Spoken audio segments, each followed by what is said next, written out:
Abortion. Let all the babies be born, then let us drown those we do not like. G.K. Chesterton. When G.K. Chesterton, that great apostle of common sense, wrote these words, he was making a point at a time when nobody would even consider doing such a thing, or at least would recognize it for the barbarism that it is.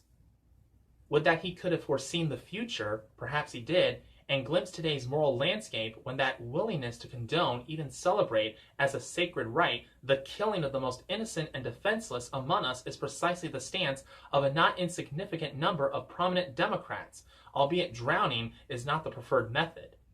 A few inches difference in one direction or another in the birth canal does not make a dime's worth, nor does the argument that late-term abortions are rare, which may be true percentage-wise, but not in terms of numbers. One is too many once you see it for what it is. The sheer willingness to condone it is horrifying, as is the extent to which some individuals will take the so-called right to choose.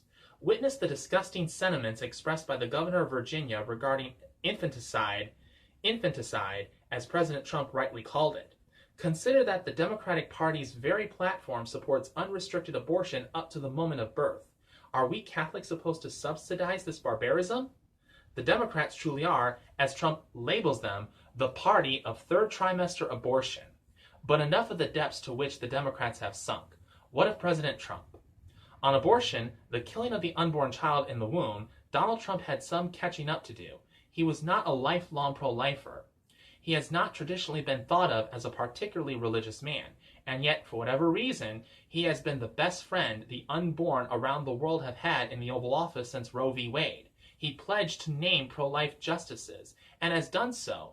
One strong one is Neil Gorsuch, and another, though perhaps to a lesser degree, it seems, in Brett Kavanaugh. If elected to a second term, the president will, perhaps, fill still another seat.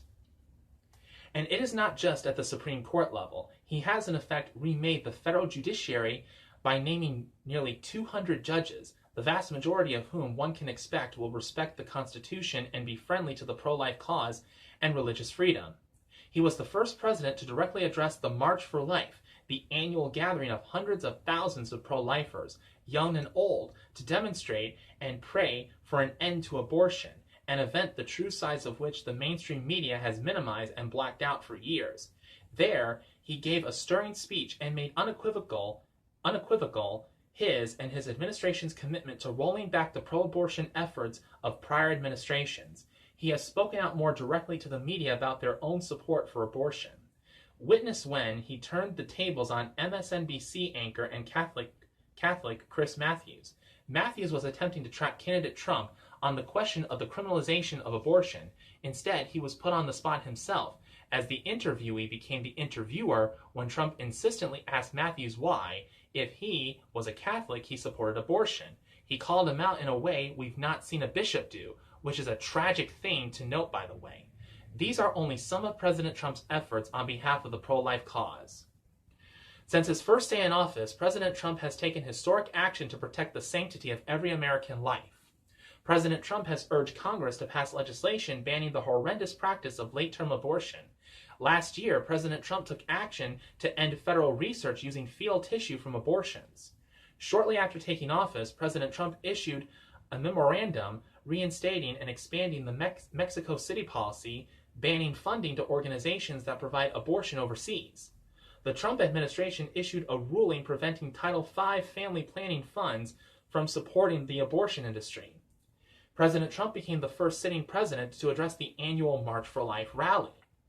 It is not only the question of abortion, however, on which the choice for Catholics could not be more clear. The actual right to freely practice our faith seems to be, by all indications, past events, official positions, and public statements, in conflict with the principles of the Democratic Party and the entire drift of the culture under their administration.